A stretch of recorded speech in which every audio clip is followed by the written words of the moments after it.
AICCയുടെ സംഘടനാ ചുമതലയുള്ള general secretary KC Venugopal reporter ടിവിയോടൊപ്പം ചേരുകയാണ്. ഈ കോക്രോച്ച് പാർട്ടി ഉൾപ്പെടെ ഡൽഹിയിൽ വലിയ സമരം നടത്തുകയാണ്. പക്ഷേ ആ സമരത്തൊന്നും കണ്ടില്ല എന്നടിക്കുന്ന ഒരു നിലപാടാണ് കേന്ദ്ര സർക്കാർ നിലവിൽ സ്വീകരിക്കുന്നത്. ആശുപത്രിയിലേക്കാണ് ഈ ഒരു വലിയ പ്രശ്നം ഞങ്ങൾ കഴിഞ്ഞ 2 മാസമായിട്ട് കോൺഗ്രസ് വരുന്നതാണ്.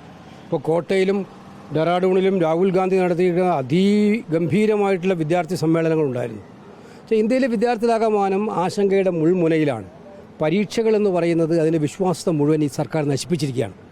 നീറ്റായാലും CBSE ആയാലും കേന്ദ്ര സർക്കാർ നടത്തുന്ന പരീക്ഷകൾ സംസ്ഥാനങ്ങളിൽ പോലും ഇതിൻ്റെ അവസ്ഥയുണ്ട്.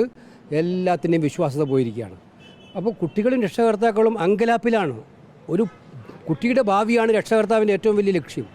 അത് അങ്കലാപ്പിലാണ് അവരെല്ലാവരും. കേന്ദ്ര ഗവൺമെൻറ് ഒന്നും ഇതിനെല്ലാം ഉത്തരവാദിയായിട്ടുള്ള ധർമ്മേന്ദ്ര പ്രധാൻ എന്ന് പറഞ്ഞ മന്ത്രി അവിടെ ഇരിക്കുകയാണ്. ഒരു ഉത്തരവാദിത്വമില്ല മന്ത്രിക്ക്. ഓരോ ദിവസവും പേപ്പർ ചോർച്ച ഉണ്ടാകുമ്പോഴും മന്ത്രി വളരെ കൂളായിട്ടിരിക്കുകയാണ്. ആ മന്ത്രി രാജിവെക്കണം എന്നുള്ളതാണ് ഞങ്ങൾ ആവശ്യപ്പെട്ടുകൊണ്ടിരിക്കുന്നത്. ഈ ആവശ്യം ഉന്നയിച്ചുകൊണ്ട് സോമം വാങ്ചു ഉൾപ്പെടെയുള്ള നിരവധിയായിട്ടുള്ള ആളുകൾ സമരരംഗത്ത് ഇറങ്ങി 16 ദിവസം 18 ദിവസക്കാൾ നിരാഹാരം കടന്നു. അദ്ദേഹം നിരാഹാരം കടന്നു കഴിഞ്ഞാൽ ഒരു ഉത്തരവാദിത്തമുള്ള ഗവൺമെൻറ് എന്താ ചെയ്യുക? സെൻസിറ്റിവിറ്റി ആയിട്ടുള്ള ഒരു ഗവൺമെൻറ് എന്താ ചെയ്യുക? അവരെ വിളിച്ചിരുത്തി സംസാരിക്കുക. നിങ്ങൾക്ക് ഓർമ്മയുണ്ടാവില്ല, അണ്ണാ ഹസാരെ അന്ന് UPA ഗവൺമെൻറ്റിനെതിരായി നടത്തിയ എല്ലാ കോലാഹലം ഉണ്ടായിട്ടും വിമാനത്താവളത്തിൽ പോയി അവരെ സ്വീകരിച്ചു കൊണ്ടുവന്ന് ചർച്ച നടത്തിയ ഗവൺമെൻറ്റാണ് UPA ഗവൺമെൻറ്. അന്നത്തെ മൻമോഹൻ സിംഗ് ഗവൺമെൻറ് അതായിരുന്നു. ഇത് 20 ദിവസം നിരാഹാരം കിടന്നിട്ട് മരിക്കുന്നുണ്ടെങ്കിൽ മരിച്ചോട്ടെ. എന്നിട്ട് അവസാനം അവരുടെ ആവശ്യം എന്തായിരുന്നു? ധർമ്മപ്രധാൻ രാജിവെക്കണം. ധർമ്മേന്ദ്ര പ്രധാൻ രാജിവെക്കുന്നത് അംഗീകരിക്കാതെ ഇദ്ദേഹത്തെ നീക്കം ചെയ്യുകയാണ് ചെയ്തത്.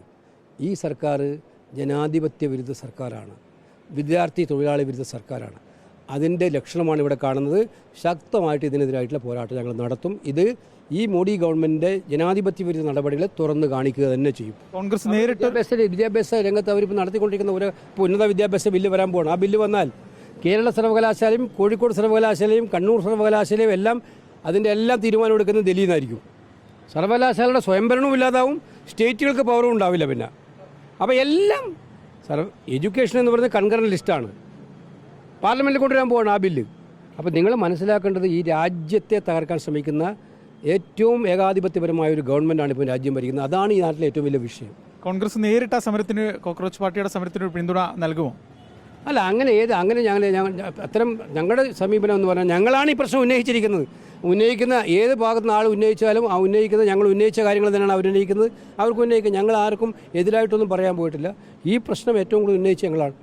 പക്ഷേ വാങ്ഷുവിൻ്റെ നിരാഹാരത്തിൽ ഞങ്ങൾ ശക്തമായിട്ടുള്ള ഐക്യദാർഢ്യം പ്രഖ്യാപിച്ചു. അപ്പോൾ തന്നെ ഭരണം വന്നിട്ട് KPCCക്ക് ഒരു ഫുൾ ടൈം പ്രസിഡന്റ് ഇല്ല. അപ്പോൾ ഒരു പുനഃസംഘടന ഉടനെ ഉണ്ടാകുമോ? എല്ലാം ഭംഗിയായി നടക്കും. ഈ കാണുന്ന വിവാദങ്ങൾക്കൊന്നും ഒരു കാര്യമില്ല. ജനങ്ങൾക്ക് വേണ്ടത് വികസനമാണ്. ജനങ്ങൾക്ക് വേണ്ടത് അവരുടെ ക്ഷേമ പ്രവർത്തനങ്ങളാണ്, അവരുടെ കാര്യങ്ങൾ നടക്കലാണ്, പാവപ്പെട്ടവരുടെ പ്രശ്നങ്ങൾ പരിഹരിക്കലാണ്. അതിനെ വഴിതെറ്റിക്കാൻ വേണ്ടി നിങ്ങൾ ഈ ചർച്ചകൾക്കൊന്നൊരു കാര്യമില്ല. എല്ലാം ഭംഗിയായി നടക്കും. എന്തായാലും സംഘടനാ ചുമതലയുള്ള ജനറൽ സെക്രട്ടറിയാണ് സംസാരിച്ചത്. വിവാദങ്ങൾക്കൊന്നും ഒരു പ്രസക്തിയില്ല എന്നാണ് അദ്ദേഹം പറഞ്ഞു വെക്കുന്നത്. കൊല്ലത്തുനിന്ന് വീഡിയോ ജേർണലിസ്റ്റ് അബു താഹിറിനൊപ്പം റിപ്പോർട്ടർ A. വിജയശങ്കർ.